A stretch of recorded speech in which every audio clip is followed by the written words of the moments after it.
ఈరోజు నల్గొండ డిస్టిక్ పోచంపల్లి విలేజ్కి రావడం జరిగింది.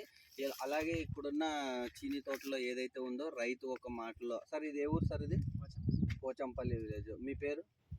నరేష్. ఇక్కడ ఎన్ని మొక్కలు ఉన్నాయి మొత్తం మీ 4-5 మంది రైతులు కలిసి? 1000 మొక్కలు, 2000 మొక్కలు. 2000 మొక్కల్ని అబ్జర్వేషన్ చేయడం జరిగింది. అలాగే దీనికి ఉన్న ఏదైతే పోషకాంశాల లోపం ఉన్నాయో దాన్ని వివరించడానికి మనం ఒక శేషశయనారెడ్డిని ఆహ్వానిస్తున్నాం. ఇప్పుడు ఒక్కసారి ఇక్కడ దగ్గర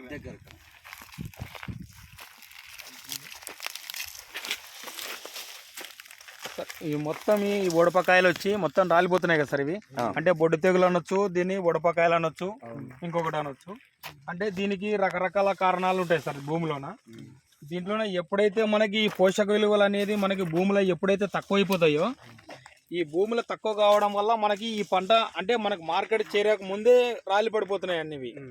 ఆ పోషక విలువలు అనేటివి మనం ఎప్పుడైతే ఈ చెట్టు దగ్గర మనం ఫిలప్ చేసుకుంటామో, ఆల్రెడీ మనం కోసే ట్యాంక్ అంటే ఒక నెల ముందు కూడా ఆపుకోవచ్చు. ఇంకా అంటే మనకి ఇంకా రేటు సరిపోలేదు అనుకుంటే కూడా ఇంకా ఒక నెల కూడా ఆపుకోవచ్చు. అంటే ఈ పోషక విలువలే నీకు ఈ మొక్కని ఆ కాయని మనకు మార్కెట్ చేరేదాకా రాలిపోకుండా నిలబెట్టుకునే కెపాసిటీ ఆ పోషక విలువలకే ఉంటుంది. కాబట్టి ఆ పోషక విలువల్ని మనం ఎప్పుడైతే అందిస్తామో అప్పుడు మనం సమృద్ధిగా మనం ఈ పంటలు పండించుకోవచ్చు.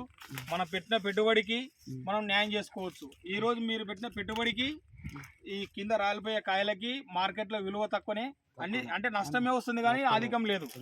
కాబట్టి దీనికి నివారణ అనేది మన దగ్గర ఉంది. మా కంపెనీలోన మీరు ఎక్సలెంట్గా తయారు చేసుకోవచ్చు. కాబట్టి మీరు అందరూ దీనికి మాకు సహకరించండి. మీ తోటల్ని మేము ఎట్లా అభివృద్ధి చేస్తామంటే అట్లా అభివృద్ధి చేస్తాం. తక్కువ పెట్టుబడితోటే ఎక్కువ లాభం. ఓకేనా? Thank you.